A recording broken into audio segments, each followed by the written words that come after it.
Poltergals presents Terrifying Tales. Hi, I'm Debbie. And I'm Allison. And we're the Poltergals.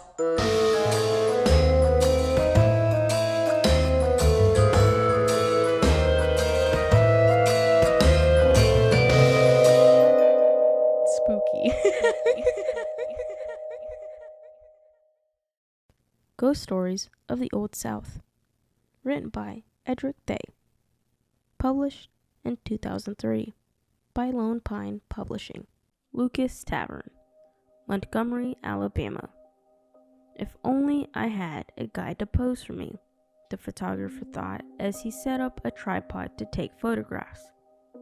He had secured permission to stay in old Alabama town and Montgomery past closing, but had forgotten to ask one of the historical guides to stay behind. The shots he planned to take in the one-room schoolhouse would have had far more immediacy if there had been a model pretending to be a 19th century teacher. He sighed. It was still nice to be in the historic district, with its collection of restored and preserved buildings dating from the 1820s. The work that the preservations had done here was incredible. Painstaking research and work had resulted in the creation of a living museum, population with historical interpreters to usher visitors back in time. As he sat up in the fading light, peering through his camera's viewfinder, with the creaking of the wooden floorboards echoing around him in the classroom, he paused. He looked up and saw in front of him a guide, a woman dressed in the fashion of the 19th century, posing by the window with the McGuffey reader in her hand. The photographer began taking pictures, grateful that one of the museum's staff had chosen to stay behind and pose for him. He snapped away, and then decided to change angles.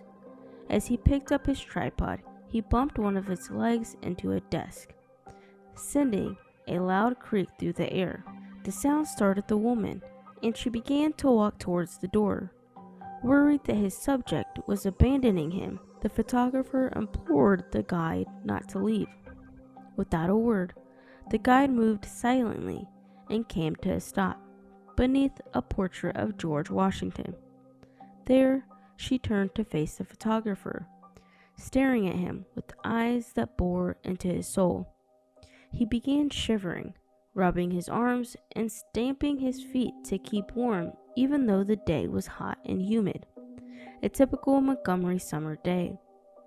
Then he watched with amazement and shock as the woman turned and walked through the wall. With her disappearance, the room grew warm once again, and the photographer was left to wonder what exactly he had seen. How fortuitous, he thought, that he had taken photographs of the woman.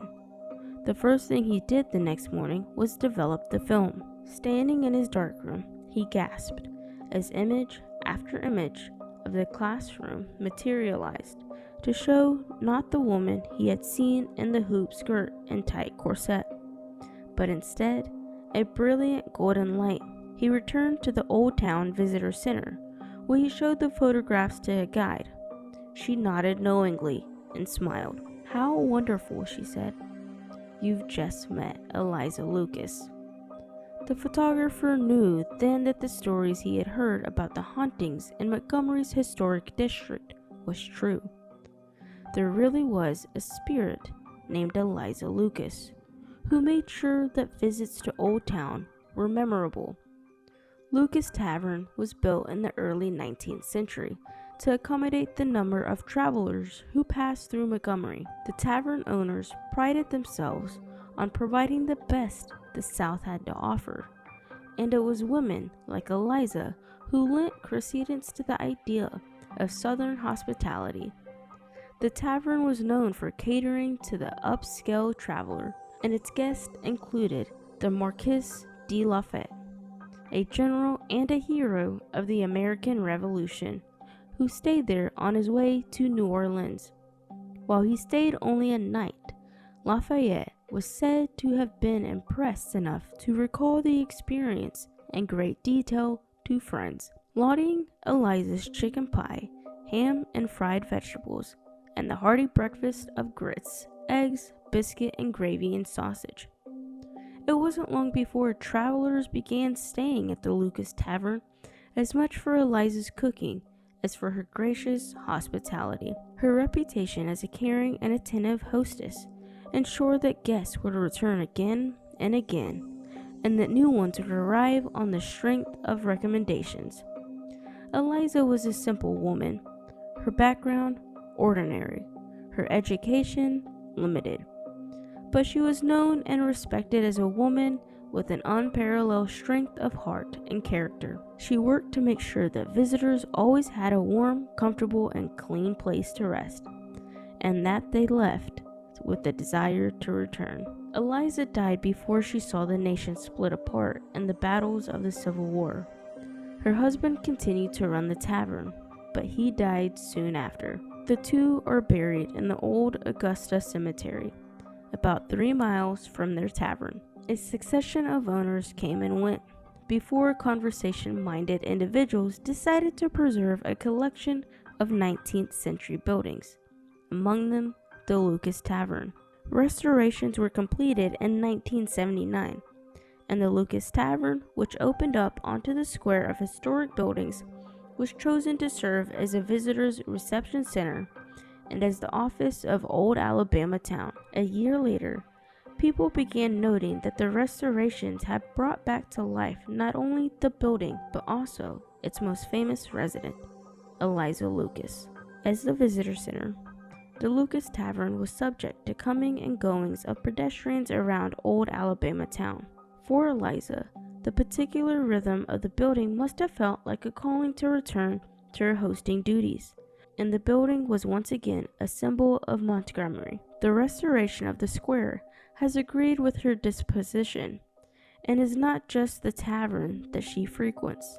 As a photographer discovered, Eliza has made a habit of touring the historic buildings that must remind her of her life in Montgomery. Old Alabama Town, then, has achieved its ultimate goal to recapture and reanimate the past.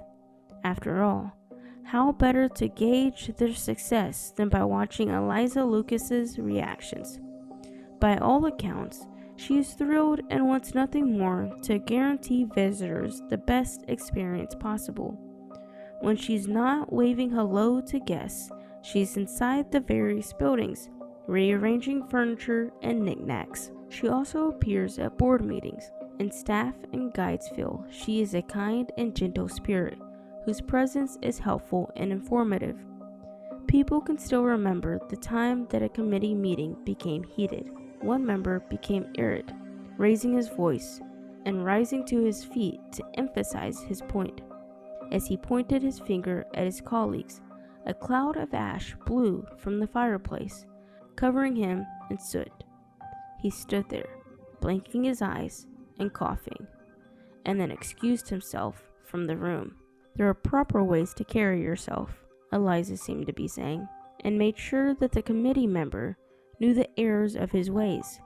She expressed her displeasure in other ways as well, dropping a door from its hinges and bringing it crashing down to the floor when two guides were complaining about their work in the Old Alabama Town. They found other things to talk about. Although Eliza Lucas died over 140 years ago, her love for the community has survived, fostering the growth and development of a city that has grown from a town of several hundred people to a city with over 200,000 inhabitants. Surely she could claim some small credit for Montgomery's early growth, when travelers first became acquainted with the city when they stayed at the Lucas Tavern. Now she has returned to once again remind people exactly what Southern hospitality is. Be sure to follow us on Facebook or on YouTube at The Poltergals, or on Instagram at _Poltergals. You can also find us wherever you get your podcast or at roguemedianetwork.com. You've been listening to The Poltergals, a Rogue Media Network podcast.